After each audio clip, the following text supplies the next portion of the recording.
스파르타가 패했습니다. 200년간 그리스를 지배해 온 무적의 신화가 깨진 그 순간 그리스 세계가 흔들리기 시작했습니다. 전투가 멎자 레옥트라의 들판은 믿기 힘들 만큼 고요해졌습니다. 방금 전까지 방패를 밀어붙이던 병사들이 멈춰선 뒤 남은 것은 흩어진 대열의 빈자리와 쓰러진 이들을 거두려는 움직임뿐. 승자조차 함성을 아꼈습니다. 눈앞의 결과가 너무 낯설었기 때문입니다. 가장 먼저 바뀐 건 의식의 절차였습니다. 테베는 관례대로 전장을 장악했음을 알리는 트로파이온을 세웠고 라케다이몬 쪽에선 사자단이 나와 전사자 수습을 위한 휴전을 요청했습니다. 형식은 관습이지만 내용은 패배의 인정입니다. 기록에 따르면 스파르타 시민 전사 상당수가 이날 들판에 남았고 그 손실은 단순한 전술적 패배를 넘어 공동체의 뼈대를 흔들 만큼 컸습니다. 테베는 포로 교환과 시신 인도를 정리하며 대열을 추슬렀고 하루 전만 해도 상상하지 못했던 다음 단계를 준비하기 시작했습니다. 충격은 전장을 떠나 도시로 향했습니다. 소식은 각 동맹과 도시국가로 번개처럼 퍼졌습니다. 누군가는 믿지 않았고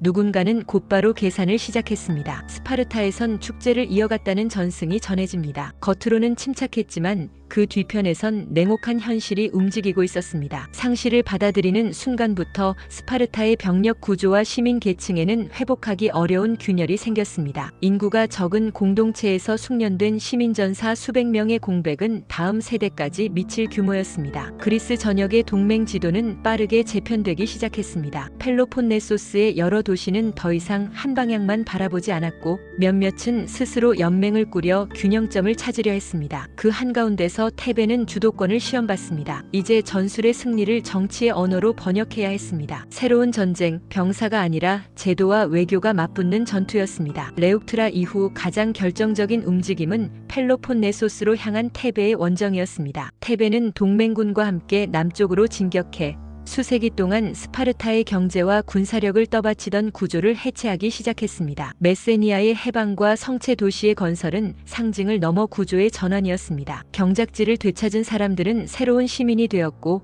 스파르타는 가장 크고 안정적인 자원 기반을 잃었습니다. 이는 단기간의 치욕이 아니라 장기간의 약화를 뜻했습니다. 어느 전선에서든 스파르타가 병력을 모으기 어려워지는 현실, 그것이 눈앞에 펼쳐졌습니다. 아르카디아에도 변화의 바람이 불었습니다. 갈라져 있던 도시들은 하나의 목소리를 내기 시작했고 새로운 수도와 제도적 틀을 마련했습니다. 그리스 남부는 단일한 권위에 매이지 않으며 서로 다른 중심들이 얽히는 다극적 지형으로 바뀌어갔습니다. 테베의 신진 세력은 연맹을 넓혀 북쪽의 세력들까지 묶어내려 했습니다. 그러나 모든 도시가 기꺼이 박수를 보낸 것은 아니었습니다. 테베가 새로운 질서를 이끌 수 있을지 각자는 저마다의 손익을 저울질했습니다. 승자의 시간은 늘 짧습니다. 그 짧은 시간 안에 무엇을 제도화하느냐가 이후의 역사를 가릅니다. 레옥트라는 전술의 교과서를 바꾼 현장이기도 했습니다. 한쪽에 힘을 집중하고 다른 쪽을 의도적으로 늦추는 발상의 전환은 용기만으로 설명되지 않는 승리의 구조를 드러냈습니다. 기병 운용과 보병의 결합,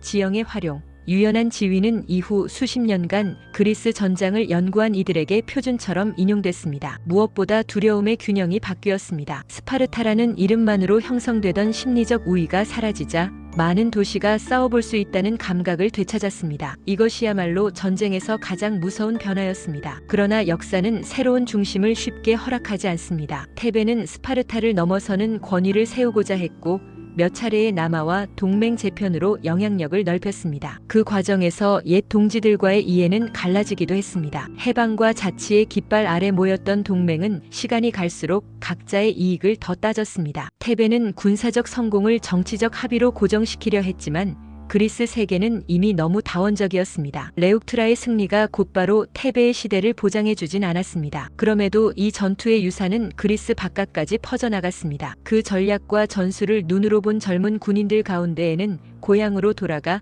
더 큰 변화를 꿈꾼 이들도 있었습니다. 마케도니아의 한 왕자는 그리스 남부에서 배운 것을 북쪽의 산악국가에 맞게 바꾸었고 몇십 년 뒤 다른 평원에서 더 큰 병력과 더 긴 창으로 그 원리를 증명했습니다. 레옥트라에서 시작된 실험은 그가 만든 왕국의 군대로 이어져 지중해 세계의 질서를 다시 쓰는 데 기여하게 됩니다. 스파르타에게 레옥트라는 단지 한 번의 패배가 아니었습니다. 시민수 감소, 경제 기반 상실, 동맹 해체, 그리고 무엇보다 무패 신화의 붕괴가 겹쳤습니다. 그들은 여전히 강인했고 이후에도 곳곳에서 분투했지만 예전의 두려움 그 자체로는 더 이상 보이지 않았습니다. 테베에게 레옥트라는 정반대의 숙제를 던졌습니다. 전술의 혁신을 국가의 질서로 바꾸는 일, 해방의 명분을 지속 가능한 질서로 만드는 조정, 남부와 북부 해안과 내륙을 아우르는 새로운 균형의 설계. 이것은 전장을 벗어난 전쟁이었습니다. 레옥트라의 들판에 세운 트로파이오는 시간이 흐르며 사라졌지만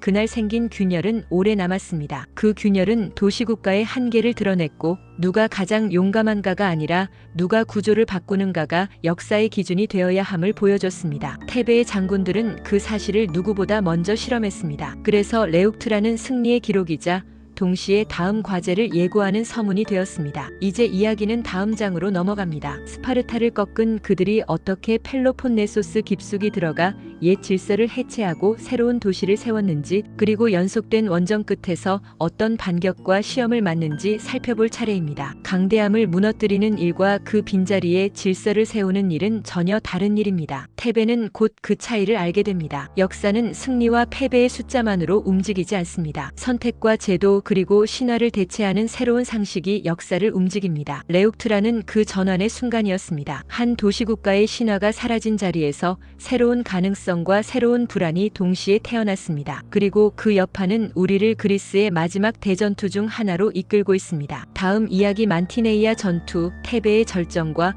에파미논다스의 마지막 선택으로 이어집니다.